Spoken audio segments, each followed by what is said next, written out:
디모데후서 1장 9절에서 18절. 하나님이 우리를 구원하사 거룩하신 소명으로 부르심은 우리의 행위대로 하심이 아니요 오직 자기의 뜻과 영원 전부터 그리스도 예수 안에서 우리에게 주신 은혜대로 하심이라. 오늘 말씀은 우리는 부르심을 받은 자라는 제목으로 이 끝까지 나와 있어요. 18절까지 우리를 우리는 부르심을 받은 자다. 우리는 부르심을 받은 자다 이런데 어떤 때는 엄청 뜨겁게 들리기도 하고 어떤 때는 뭐 그렇지 뭐 이렇게 들릴 때가 있고 어떤 때는 불렀으면 불렀지 뭐 이렇게 들릴 때도 있습니다. 그래서 우리는 이 말씀을 들을 때 뜨거워져야 되는데 뜨거워지려고 뭐 온도를 높여도 잘 안 됩니다. 근데 이게 어느 날 갑자기 이게 소명이다, 부르심을 받았다. 이게 딱 느낌이 오는데 헷가닥 가버리는데 그런 사건은 어떤 사람에게 많이 올까요? 예수를 핍박하고 예수 믿는 사람 싫어하고 예수 믿는 거는 생각도 못 했는데 갑자기 예수를 믿게 되고 이런 사람한테는 이게 딱 들립니다. 근데 날 때부터 신앙을 가지고 태어났고 모태 신앙이거나 또 온 주위에 다 믿거나 더더구나 또 학교 다닐 때는 주변의 학생들이 다 믿으니까 믿게 됐고 학교가 미션 스쿨이라서 믿게 됐고 또 하루 종일 있어도 믿는 사람만 만나고 이렇게 될 때는 소명으로 부르심 받은 게 뭐 의미가 없습니다. 근데 핍박을 받고 고난을 당하고 이러면 딱 들리는데 누가 제일 잘 들렸을까요? 사도 바울이 제일 잘 들렸어요. 예수 믿는 사람을 죽이려고 잡으러 다메섹으로 가서 그 사람들을 불 끌고 와가지고 예루살렘에서 재판받게 하려고 짐승을 타고 가다가 다메섹 도상에서 헷가닥 하는 바람에 내가 죽기로 각오하고 예수 믿는 사람을 죽이려고 했는데 이제는 반대로 죽기로 각오하고 예수를 믿게 되는 이런 일이 생기는데 그래서 우리는 예수 안 믿는 사람을 함부로 보면 안 됩니다. 그리고 예수를 좀 시시하게 믿는 것처럼 보여지는 그런 사람, 특히 이 고난 받고 있는 사람, 이런 사람들을 시시하게 여기면 안 되는데 그 고난 속에서 하나님의 소명을 받게 되고 부르심을 받게 된다는 겁니다. 좀처럼 부자고 또 살이 찌고 배 나오고 이런 사람한테는 이 소명이 잘 안 들립니다. 그래서 하나님 말씀을 전하려고 할 때 니는 왜 돈 안 벌고 하나님 말씀 전하려고 하나 이런 소리 하면 안 됩니다. 그런 소리 나오고 싶어도 입국 다물고 있어야 돼요. 왜냐하면 마지막에 쓰임 받는 게 다르기 때문에 다른 사람과 다르기 때문에 그래서 돈 많이 버는 것보다가 사도 바울이 되는 게 우리의 목표인데 자꾸 잊어버리고 자꾸 돈 필요한데 돈 벌었으면 더 좋았을 텐데 이래 생각하는 게 안 됩니다. 그래서 저는 뭐 우리 서희경 권사님 함께 있지만 날마다 권사님께 감사드리는 것은 아무 일도 안 하고 있다는 겁니다. 그거를 최고로 치고 있는데 본인은 그런 소리 하면 부끄럽기도 하고 또 뭐 욕하는 거 비슷하기도 하고 이래가지고 그 소리 듣기 싫을 수도 있지만 진심으로 저는 그렇게 생각을 하고 있고 일 안 하고 있는 거에 대해서 참 감사하게 생각합니다. 또 그걸 또 감사하니까 또 일하는 사람은 삐져가지고 일하는 게 다 뭐 안 되나 이러면서 그런데 뭐 할 수 없어요. 뭐 제가 성령이 임하는 대로 말하기 때문에 그것 때문에 내가 혼나면 혼나는 대로 뭐 할 수 없, 이 성경이 가르쳐 주는 대로 제가 말하고 있는 거니까요. 뭐 사실은 뭐 제가 학교 27년간 있으면서도 뭐 그렇게 남들 보고 뚜렷하게 뭐 뛰어난 재능을 가지고 많은 교수들을 뭐 감동을 주고 이러지는 못했지만 찌질하지만 지금 생각해 보면 내가 제일 잘했다 이런 생각을 합니다. 지금도 학교 가가지고 예배 드리니까요. 월요일 그러면 뭐 떼거리로 모여드냐 그건 아닙니다. 맨날 드리던 그 두 사람이 지금 세 사람 졸업한 지 지금 은퇴한 지 5년 됐는데 세 사람이 꼭 꼬박꼬박 나오죠. 한 사람은 이제 그 은퇴하고 나오고 원래 아직 재직 중에 있는 두 사람이 있고 그래서 5명이 우리가 예배를 꼬박 드리는데 벌써 5년이 지났어요. 그래서 뭐 학교를 그렇게 오래 다니고 싶어도 사실상 그 우리는 때가 되면 나가라 이러면 나가서 다시 못 들어옵니다. 다시 들어오려 하면 이름이 뭐요? 전화번호 뭐요? 누구 찾아왔어요? 뭐 이렇게 얘기합니다. 그렇게 학교에서는 떵떵거리고 학교를 좌지우지하는 것처럼 그렇게 하더라도 그렇지만 지금 저는 들어가면 문이 자동으로 열리면서 안녕하세요, 어서 오세요 이렇게 하거든요. 그래서 어떤 게 잘 살았느냐 이러면 그건 모르죠. 근데 저는 하나님께서 잘 해주셨구나 그렇게 이제 감사하고 있습니다. 학교 돌아가는 이야기도 교수님들이 해주고 진짜 어려운 것을 서로 기도하면서 이렇게 하게 됩니다. 엉뚱한 대로 간 것 같지만 우리는 부르심을 받았다 하는 것에 대한 느낌이 있어져야 되는데 그게 없으면 자꾸 딴 생각이 듭니다. 제일 많이 드는 생각이 뭐예요? 나는 돈이 없다. 돈 필요하다. 이런 생각이 드는데 돈은 아무것도 아닙니다. 하나님 말씀 붙잡으면 절대로 굶기지 않습니다.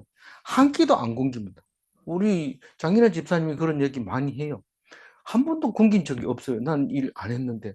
남들 보면 일 안 하고 뭐 입만 가지고 산다 이러지만 실제로 예수 믿는 사람은 입만 가지고 살아야 돼요.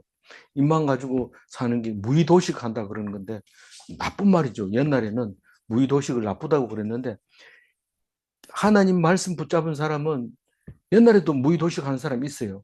하나님 말씀 붙잡은 사람처럼 아무것도 안 하고 입만 가지고 사는데 그거를 예수님은 일꾼이라고 얘기하면서 절대로 안 굶긴다고 얘기를 해요. 그러니까 너희가 먹을 것 가지고 들고 다니지 말라는 거예요. 들고 다니지 마라. 내가 먹여줄게. 네가 내 일만 하면 내 일꾼이고 내 일꾼은 절대로 안 굶는다. 그 얘기를 합니다. 그러면서 말씀을 전하고도 기죽어 가지고 주면 먹고 안 주면 안 먹고 그건 뭐 죽으면 먹고 안 주면 못 먹는 게 그거는 무의도식 하는 사람 어쩔 수 없어요. 그렇지만 그게 거지냐 이러면 거지는 아닙니다. 당당하게 하나님이 주시는 거니까 당당하게 받아 먹으라. 그런 얘기를 하고 있는 거죠. 그래서 믿음이 약하고 말씀 전하는 거를 잘 모르면은 말씀을 전해놓고도 남들 맛있는 거 먹으면 10만 꿀떡꿀떡 삼키고 부러워하고 이런데 절대로 필요 없는 것은 안 주고 쓸데없이 많이 먹으면 살 빼는데 돈 많이 들고 이러니까 그 일용할 양식은 반드시 준다. 그 얘기를 하고 있는 것 같아요. 좀 기분 나쁘면 이 예배 안 드리는 게 나아요. 왜냐하면 그럼에도 불구하고 살려준 거에 대해서 감사하면서 이 사명을 붙들어야 되는데 우리는 이렇게 얘기할 때 바울이 디모데 보고 얘기하잖아요. 너하고 나는 이 소명을 받은 사람이다. 이 누가 불렀느냐 하면 하나님이 불렀다. 하나님이 어떻게 불렀냐? 거룩하게 불렀다. 소명으로 불렀다. 거룩하신 소명으로 불렀다. 그 어떻게 불렀느냐? 구원받은 자로서 불렀다. 좀 짧게 한 단어씩 사용하면 더 안 좋나요? 이렇게 얘기하면 하나님이 우리를 구원했고 하나님이 우리를 불렀는데 그냥 부른 게 아니고 소명을 줘서 할 일을 줘서 미션을 줘서 불렀는데 그 미션은 남을 죽이고 불을 지르고 폭발물을 터뜨리는 소명이 아니라 거룩하신 소명, 하나님 말씀을 전하고 그 사람들이 새 생명을 얻고 그런 말씀을 전하는 소명을 가지고 부르심을 얻었다. 그리고 더 짧게 얘기하면 그것이 내가 잘해서 나를 불렀어요.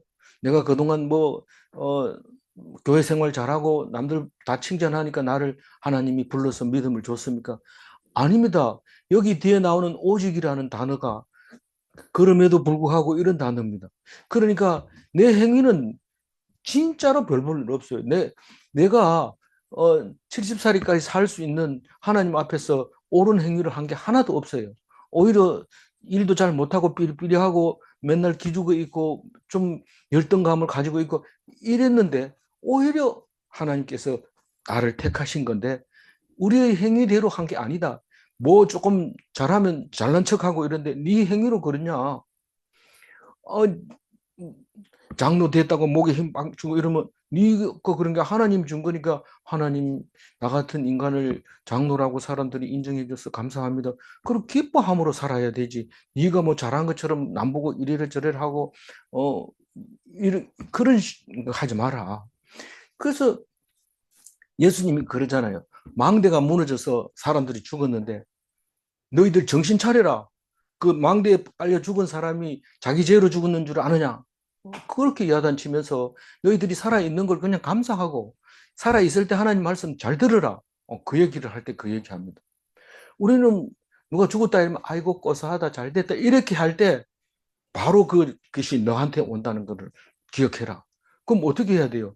그냥 기도하면서 주여 내게 나는 그보다 더 죄가 많은데 그 사람들은 죄인처럼 죽었군요. 그러면서 하나님 앞에 겸손하게 말씀 귀 기울여야 되는데 나중에 보니까 그게 사랑이래요. 아가페래요.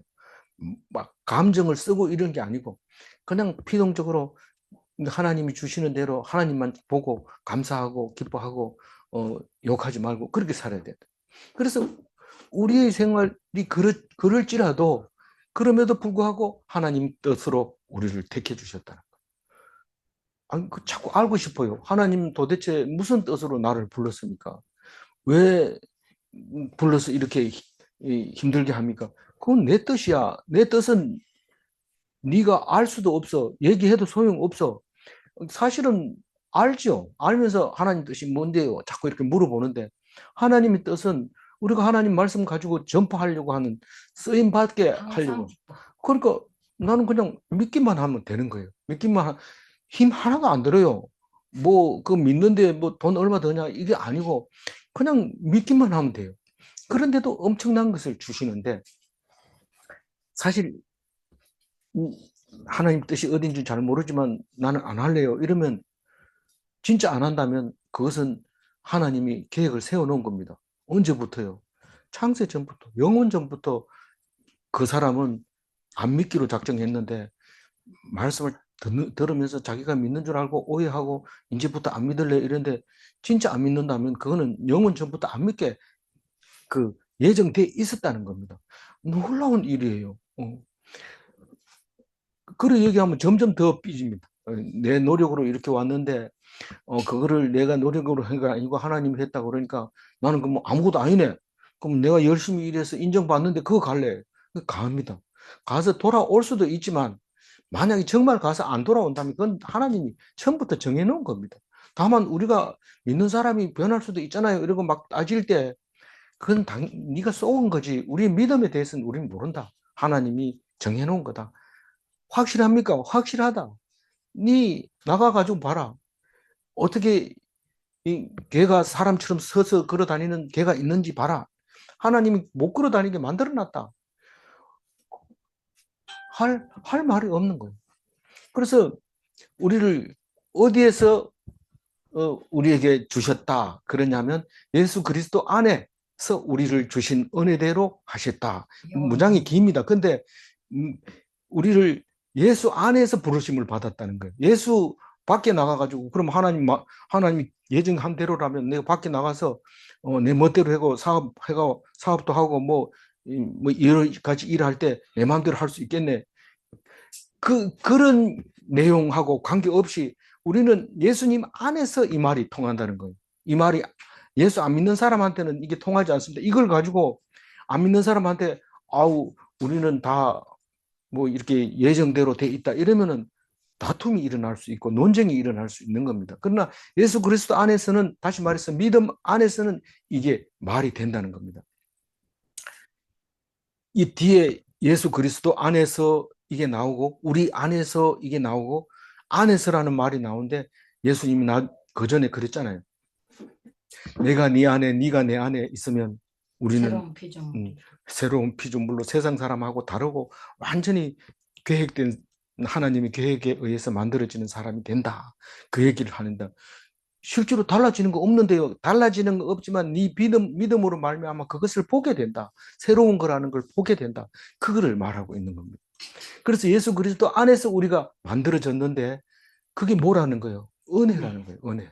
우리가 예수님 안에서 만들어진 것을 깨닫는 것이 은혜인데 은혜가 뭔 뜻입니까? 이러면 즐거움과 기쁨, 원래 뜻이 그렇다는 겁니다. 그러니까 우리는 오직 은혜로 살아라. 이 말은 오직 은혜로 산다 하면서 눈물을 막 흘리는데 뜨거운 감격의 눈물을 흘리는 건 괜찮지만은 은혜 찬송 부르면서 분노가 가득 차 있다면 그거는 은혜가 아닙니다.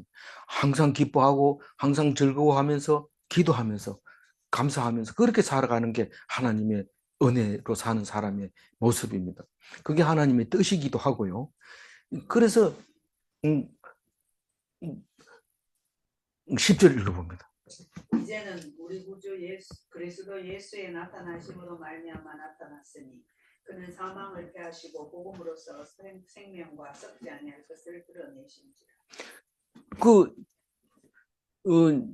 그리스도 예수가 맞냐, 예수 그리스도가 맞냐, 이런 싸우면 안 됩니다. 이런 거 가지고 싸운 사람을 하나도 못 봤는데, 혹시 그거 가지고 따지는 사람이 있더라도, 그건 못 들은 척하고 그냥 넘어가시면 됩니다. 구주는 구세주라는 말인데, 구세주라는 말은 안 쓰고 구주라는 말로 쓰고 있습니다. 그 옛날에는 잘 모를 때는 그냥 구세주라는 말을 쓰고, 또 찬송가 같은 데는 구세주라는 말을 씁니다. 근데 구주입니다. 우리를 구하여 주시는 주님, 예수 그리스도. 이제는 뭡니까? 예수님이 오셨다는 뜻으로 이제는 원래 예수님이 처음부터 창세 때부터 예정돼 있었는데 이제 와가지고 예수님이 오셨다는 겁니다. 그동안은 뭔지 몰랐어요. 하나님이 우리를 영원히 살리겠다. 다윗의 영원한 왕위를 이어주겠다. 그리고 또 뭡니까? 제사장 나라를 삼아주겠다. 이런 말이 도대체 모르니까 무조건 외웁니다. 유대인들은 지금도 여전히 예수님을 안 믿으니까 무조건 우리는 영원한 왕을 주실 거고 또 우리는 영원한 제사장 오실 거를 믿는다 이렇게 하고 그냥 있는데 우리는 알잖아요. 예수님이 이제는 왔어요. 이제 오셨어요. 이제는 나타나심으로 말미암아 나타났으니 이 말이 무슨 말이냐면 예수님이 오심으로 이 말입니다. 나타나심으로 이 말은 예수님이 오심으로 초림 예수를 말하는 거죠.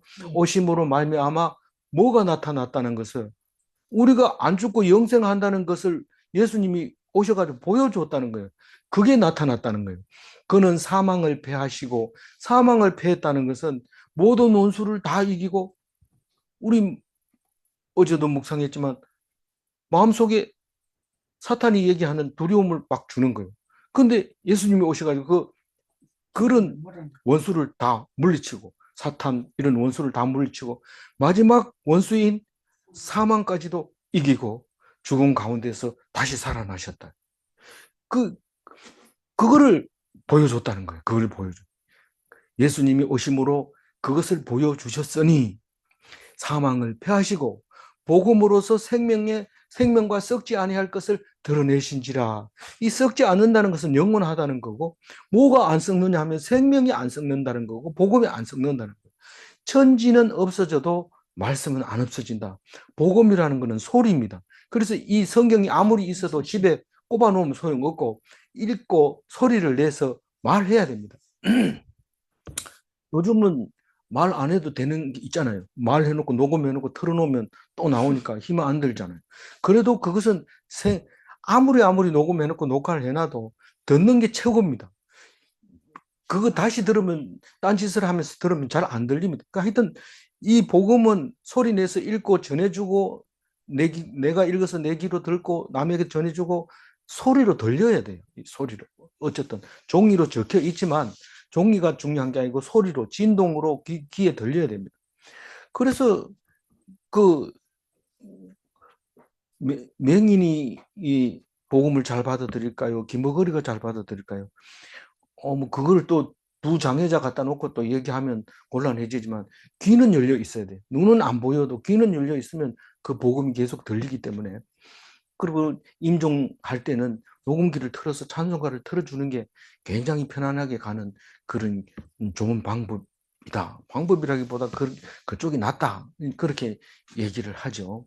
그래서 내가 시끄럽다고 안 틀지 말고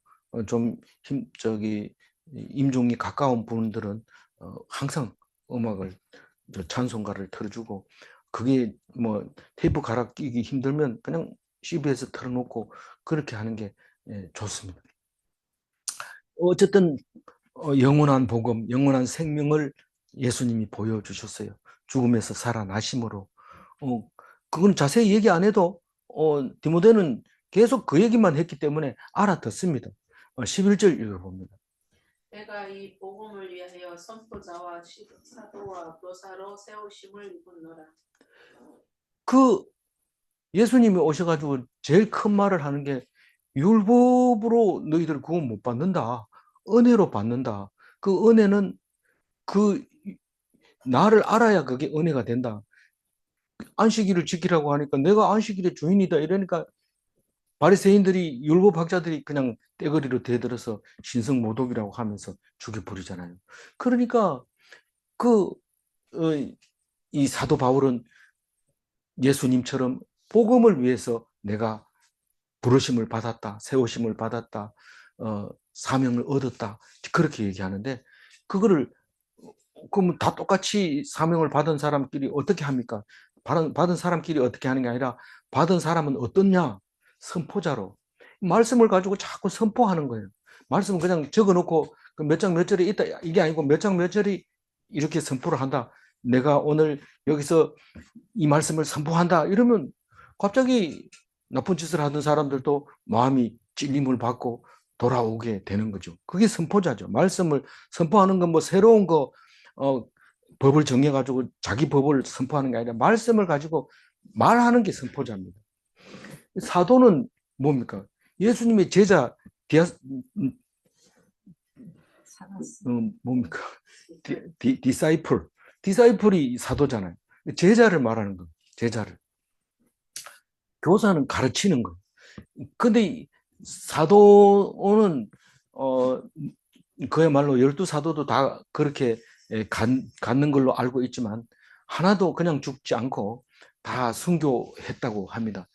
그러니까 사도들은 제자로서 예수님의 닮은 겉모습도 예수님을 닮아야 됩니다.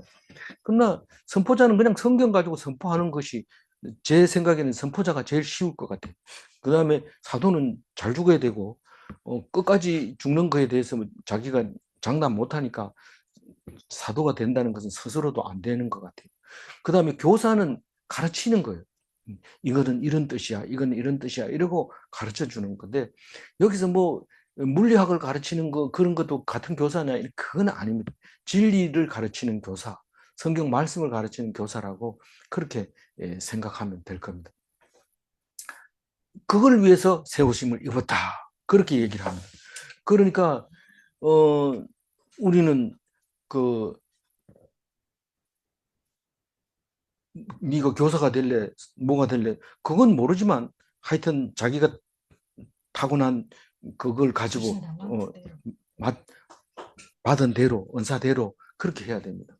제가 교수들을 만나면 항상 그런 얘기를 하죠. 은퇴하기 전에 신학 공부하세요 이런데 이제 은퇴 얼마 안 남은 교수는 그게 공부하는 게 힘들지만은 공부가 더 힘든 것보다 그건 사명이 있어야 되고 그렇게 하는 사람이 있는가 봐요. 이렇게 얘기할 때 안 한다는 얘기죠. 그래서 그거는 그렇다. 우리 제가 이렇게 용기를 얻었던 것도 뭡니까 동부교회 김서택 목사님이 하는 걸 이렇게 보면서 야 이렇게 하는 게 목회구나. 그러면서 목회라기보다 말씀 전하는 자구나. 그렇게 생각을 하고 한번 해보자. 그렇게 해서 용기를 얻었던 겁니다. 하여튼 우리는 사람마다 다른 이 달란트를 가지고 태어났는데 어떻든지 말씀을 가지고 사용되어지는 그런 사람이 되어져야 된다. 그런 생각을 했습니다. 12절 읽어볼까요? 이로 말미암아 내가 또 이 고난을 받되 부끄러워하지 아니함은 내가 믿는 자를 내가 알고 또한 내가 의탁한 것을 그날까지 그가 능히 지키실 줄을 확신합니다. 그래서 이 12절을 읽어보면 사용하는 단어도 좀 다른 걸 쓰고 이래가지고 좀 해석하기가 시간이 좀 많이 걸립니다. 이로 말미암아 이 말은 말 안 해도 될 겁니다. 사명을 받은 그 사명으로 말미암아 내가 고난을 받았다 이 말입니다. 무슨 일을 하더라도 뭐 세상 일을 하더라도 뭔 일을 하려면 고난 안 받고 됩니까? 근데 사도 바울은 뭐 자기가 잘 적어서 그렇다고 봐야 돼요. 사도 바울은 편지에다 자꾸 자기 고난받은 걸 적어서 우리가 사도 바울만큼 고난받느냐 뭐 자꾸 이렇게 얘기를 하는 거고, 예수님 고난도 안 적어놓으면 모를 텐데 네 사람이 사복음서를 씀으로써 예수님의 고난이 얼마나 힘들었다는 걸 알게 됩니다. 그래서 적어놓는 게 참 대단하죠.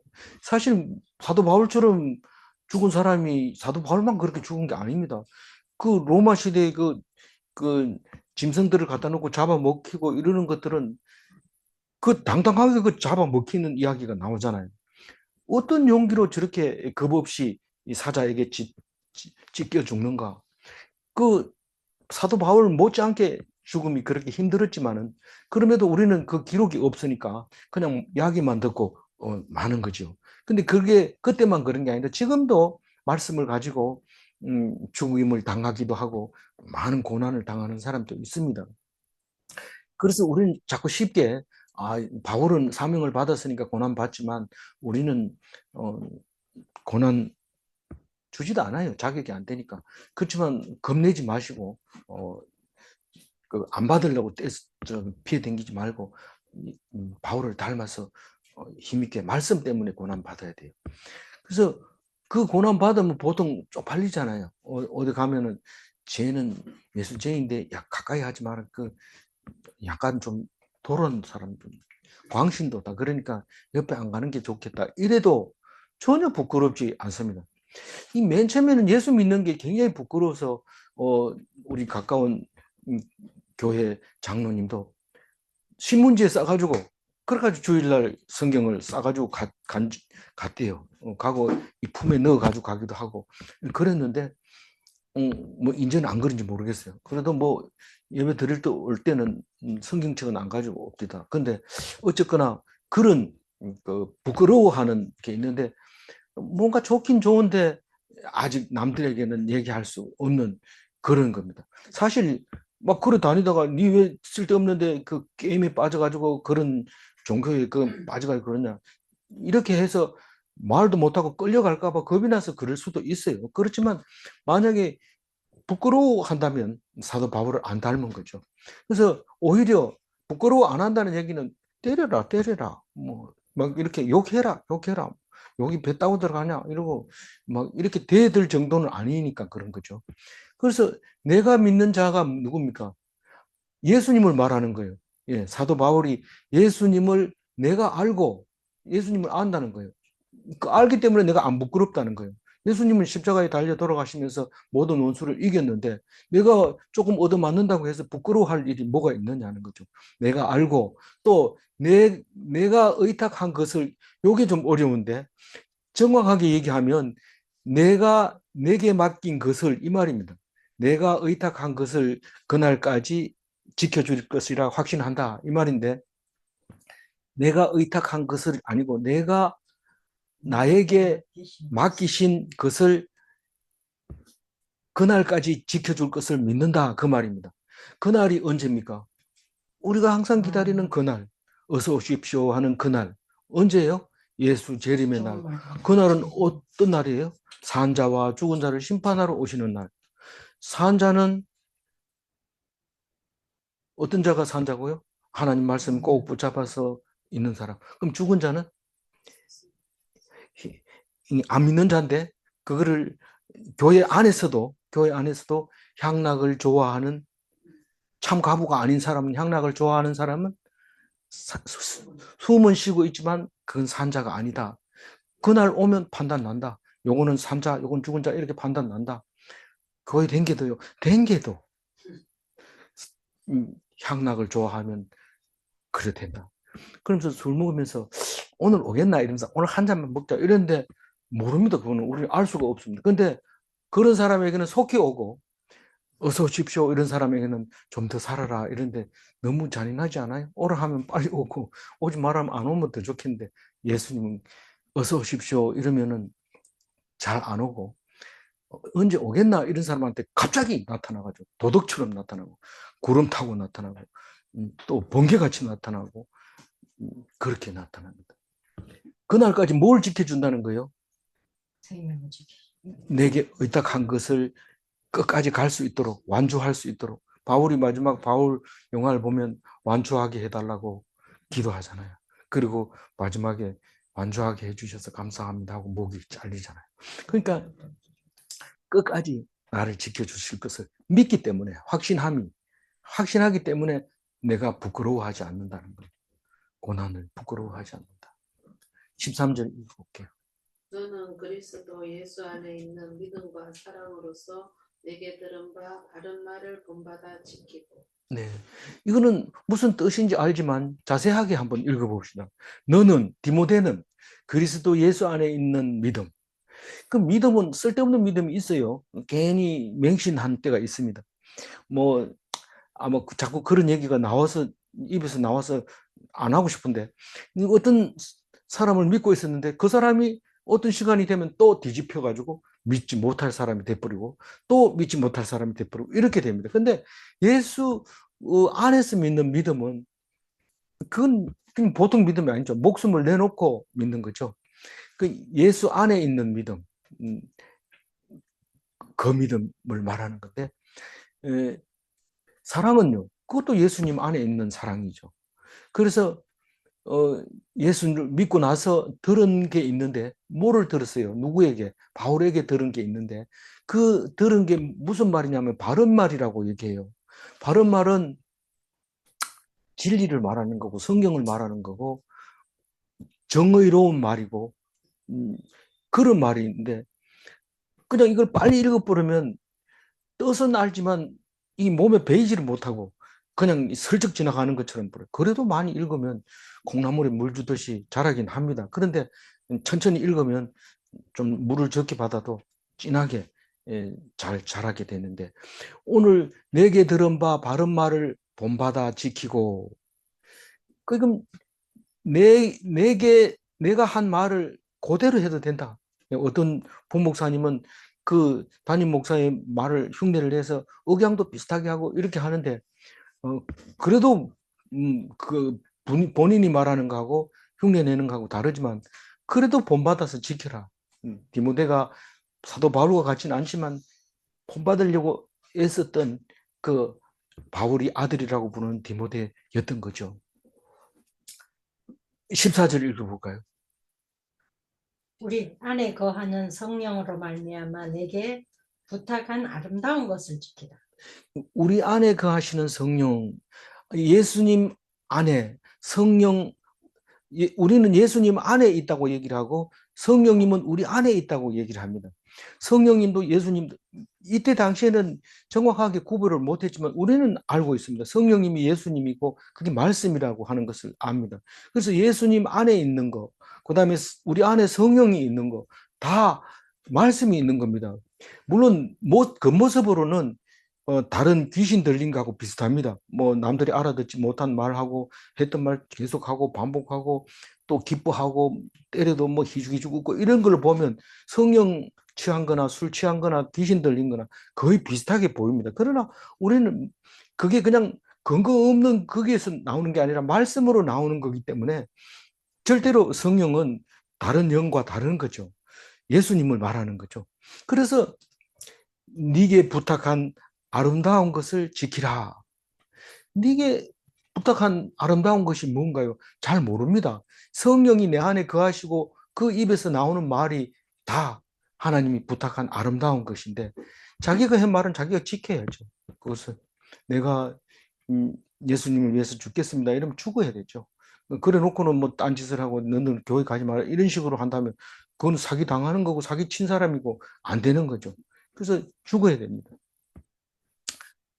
죽어야 된다 하면서 뭐 맛있는 거 다 먹고 놀러 다 돌아다니고 뭐 죽는 게 뭐 그런다 이런데 그건 모르죠. 그 하나님이 어떻게 하는 건지 하나님만 아는 거니까 판단해서도 안 되는 거. 저보고 얘기하는 것 같아요. 15절 읽어봅니다.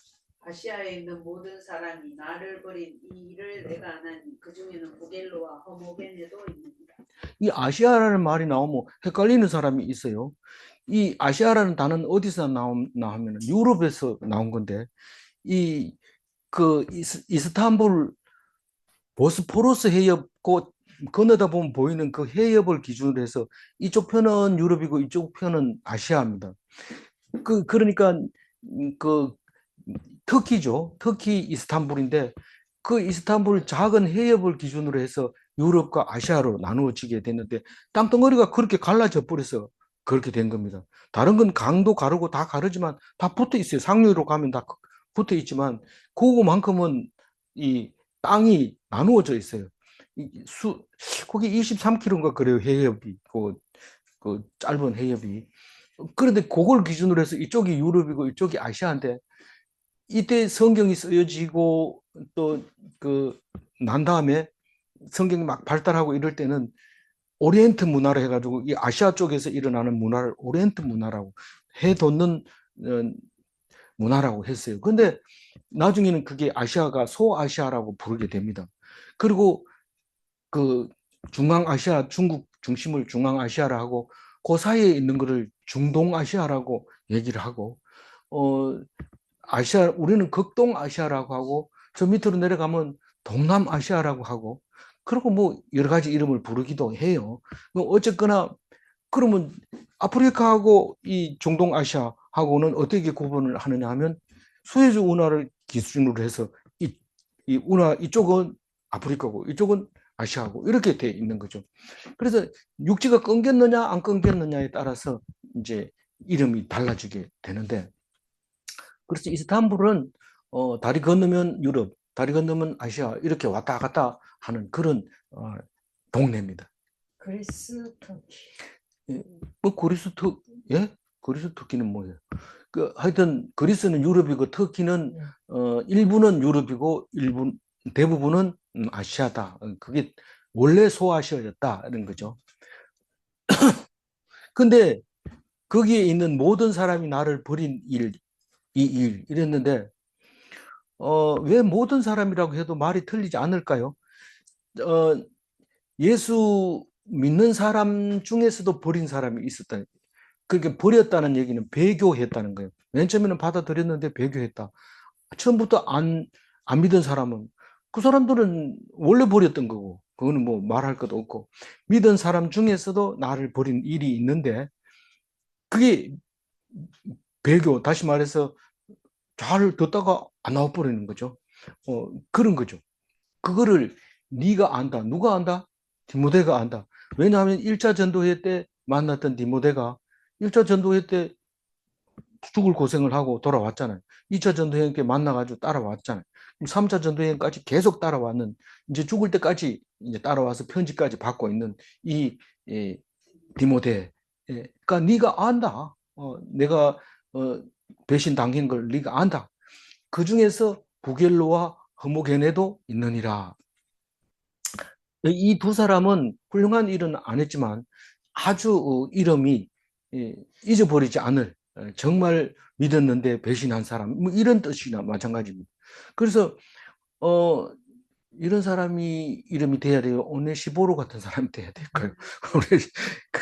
그런데 그게 나중에 보면 하나님이 정해놨다는 거예요. 그걸 모르고 우리가 축을하고 정하죠. 이 사람은 부겔로 같아. 이 사람은 허모게네 같아. 이 사람은 오네시보로 같아. 이렇게 정하지만 우리는 모릅니다. 지나가고 난 다음에 간 다음에 이 말이 나올 수 있는 겁니다. 우리 현재에서 이 잣대를 갖다 상대방 얼굴에 딱 갖다 대고 아니네 이러면서 이렇게 하는 게 아니고 우리는 이거는 지난 후에 하나님이 이제 확실하게 보여줍니다. 지금은 잘 모르지만 어쨌든 그렇게 얘기를 합니다. 16절 읽어봅니다. 원하건대 주께서 오네시보로 집에 비밀을 베푸시옵소서. 그가 나를 자주 격려해주고 내가 사슬에 매인 것을 부러워하지 아니하고. 오네시보로는 오네시모하고 이름 비슷한데 전혀 다른 거죠. 이 오네시모도 착한 사람이고 오네시보로도 착한 사람인데 오네시모는 종이었고요. 이 골로새 교회, 골로새는 유럽이고 여기는 지금 아시아 사람이고 그래서 다릅니다. 그리고 뭐 오네시모는 빌레몬의 종이었는데 그 종이 도망와 가지고 그 로마에 와가지고 사도 바울을 만나서 예수 믿게 되고 빌레몬한테 돌려보내면서 골로새 교회 목사를 써달라고 부탁을 하는 얘기가 빌레몬서입니다. 그런데 이 오네시모로는 딱 두 가지 일을 했어요. 바울이 기억하기에는 뭐 다른 좋은 착한 일도 많이 했지만 바울이 기억하기에는 두 가지 일은 뒤에 얘기하지만 지금 그 사람 집에 긍휼을 베풀어 달라고 기도를 하고 있습니다. 기도를 혼자 하지 왜 디모데에게 들리도록 이렇게 자기 기도를 썼을까요? 자기가 이렇게 기도하면 디모데도 그렇게 기도할 거고 그 기도는 꼭 디모데가 오네시보로를 긍휼히 여긴다는 거죠. 그래서 기도는 내 혼자 하는 게 아니고 기도문을 써서 돌리기도 합니다. 어떤 필리핀 선교사님은 꼭 편지를 자녀를 위한 기도를 이렇게 문자로 보내주는데 어떤 사람은 받기 싫어가지고 거절하기도 하지만 어떤 사람은 은혜 받기도 합니다. 그래서 안 하는 것보다는 하는 게 낫고 거절 받더라도 계속 보내야 되고 욕 먹더라도 보내야 되고 자기가 옳다고 믿고 진정으로 기도한다면 시급하다고 생각하면 나비 욕하든지 말든지 막 문자로 막 폭탄으로 막 쏟아부어서 보내줘야 됩니다. 욕 먹어도 돼요. 욕 먹어도 그 먹지 말고 저는 뭐 10년 몇십 년 동안 보내고 있는데 욕을 엄청 많이 할 겁니다. 근데 어느 날 갑자기 보고 싶어가지고 이렇게 들여다보고 안 오면 안 오나 이제 죽었나 뭐 이런 생각도 들기도 하고 그러니까 하여튼 욕 먹으면서 말씀을 선포해야 됩니다. 이 오네시보로의 집에 긍휼을 베푸소서 하면서 그 사람이 잘한 이야기는 나를 자주 격려해 줬다.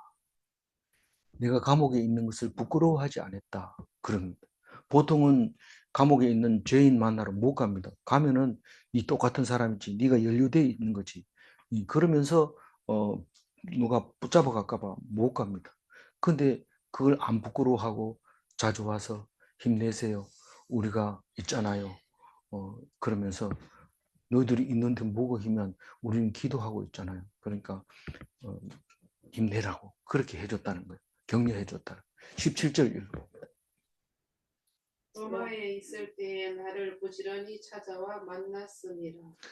이 로마에 있다는 얘기는 오네시보로가 로마에 무슨 이유로 있었는지 모르지만 있을 때에 그 감옥에 부지런히 찾아와서 그 바울이 힘들지 않냐, 아픈 데는 없냐, 필요한 건 없냐, 그렇게 격려를 해주고 찾아왔다는 거예요. 찾아가가지고 뭘 사줬는지 돈을 얼마 영치금을 얼마 넣어줬는지 그런 얘기는 안 하지만은 찾아왔다는 것만 말하고 있습니다. 찾아왔는 것만 해도 충분히 그 사람은 긍휼을 받을 만한 그런 사람이다. 그 얘기를 하면서 마지막 18절 읽어볼까요? 원하건대 주께서 그로 하여금 그날의 주의 긍휼을 잊게 하여 주옵소서. 또 그가 에베소에서 많이 봉사한 것을 네가 잘 아느니. 이 두 번째로 잘한 것은 원래 에베소에 있을 때 그 교회 교인들한테 잘해주고 봉사해주고 솔선수범하고 일을 마다하지 않고 그랬는 것을 누가 잘 알고 있어요? 디모데가 잘 알고 있으니까 네가 그걸 알지 않느냐? 그리고 가로쳐 놓는 거는 뭐라고 그랬어요? 나중에 쓰는 건데 보충해 놓는 건데 어떤 사본에는 없는 거다 이래서 이제 가로를 치는 건데 이게 이제 앞에서 분명히 그 집에 긍휼을 베푸소서 이랬는데 성이 안 찬 거예요. 이 성경 읽으면서 좀 더 축복을 해줬으면 좋겠다. 그래서 원하건대 주께서 그로 하여금 그날의 주의 긍휼을 입게 하소서. 그날이 언제입니까? 우리가 기다리는 그날, 심판의 날, 그날에 잘 먹고 잘 살게 하소서 이름 안 하고 긍휼을 베풀어 불쌍히 여기달라는 거. 그렇게 한다는 것은 이 힘들고 어려웠던 나를 기억하고 그걸 불쌍히 여기달라는 거죠. 막 그날 가가지고 죽을 고통을 당해라 이런 뜻이 아니고 우리 잘못 이해하면 그럴 수도 있어요. 뭐 그날의 긍휼함을 입으려면은 고통을 당해야 될 거 아니냐. 그럼 지금부터 당해 있어야 그날 또 긍휼함을 받을 거 아니냐. 이래서 억지로 만드는 게 아니고 하나님 앞에 이렇게 온전한 봉사를 할 때 하나님께서 그날 찾아오는 그날이 바로 그날이 봉사하는 날이었고 힘든 날이었고 그때 불쌍히 여김으로 말미암아 하나님께서 영원한 상을 주시리라. 그렇게 믿고 기도하는 거죠. 기도하는 거를 막 따지도 안 됩니다. 제가 그 성가대에 있을 때 기도하라고 그래가지고 제가 지휘하는 지휘자의 손을 붙잡아 주시고 이러니까 기도 끝나니까 참 집사님 한 분 누군지 대충 짐작이 갈 겁니다만 손을 붙잡으면 지휘를 어떻게 해? 이러면서 막 뭐라 하더라고요. 그래서 얼굴이 빨개가지고 있었는데 그럴 때는 빨개가지고 있어야 되죠. 뭐 할 수 없습니다. 그러나 지나놓고 보면은 믿음으로 들어야죠. 기도를 잘못해도 찰떡같이 듣고 믿고 그래야 은혜가 되지. 따지고 이러면 그만 분이 나고 교회 생활이 힘들어지고 남들 눈치 보게 되고 자꾸 그렇게 되는 거죠. 눈치 보지 말고 하나님만 바라보고 은혜 속에서 참 말씀 하나하나가 참 감사합니다. 그렇게 되지는데 남들이 보면 좀 이상한 사람 같이 보이지만 그렇게 살아야 됩니다. 그게 기독교입니다. 하나님 부르시는 그 뜻입니다. 18절 색칠한 것만 읽어볼게요. 원하건대 주께서 그로 하여금 그날에 주의 긍휼을 잊게 하여 주옵소서. 그날에 주님이 불쌍히 여기면 그게 축복입니다. 그날에 불신자는 불쌍히 여기지 않습니다. 질문합니다. 봉사자를 위하여 누군가 기도하고 있습니까? 아무도 안 알아준다고 자꾸 속상해하지 말고 누군가가 기도하고 있습니다. 누군지 모릅니다. 질문합니다. 세상 사람이 몰라줘도 그날에는 주님이 아십니까? 네. 기도하겠습니다. 하나님 감사합니다. 오늘 사도 바울이 디모데에게 당부하고 부탁하면서 우리는 부르심을 받은 자이다. 힘들고 어려운 일을 우리가 감당해야 된다. 그렇게 말씀하면서 우리가 너와 나와 함께 고난을 받자 그 얘기를 하게 됩니다. 우리는 고난을 두려워했는데 고난을 받자고 하실 때에 감동하게 하시고 감화받게 하여 주옵소서. 온전히 예수 믿는 것이 그런 것이라는 것을 깨닫게 하여 주옵소서. 감사드리옵고 우리 주 예수 그리스도 이름으로 기도 올리옵나이다. 아멘. 감사합니다.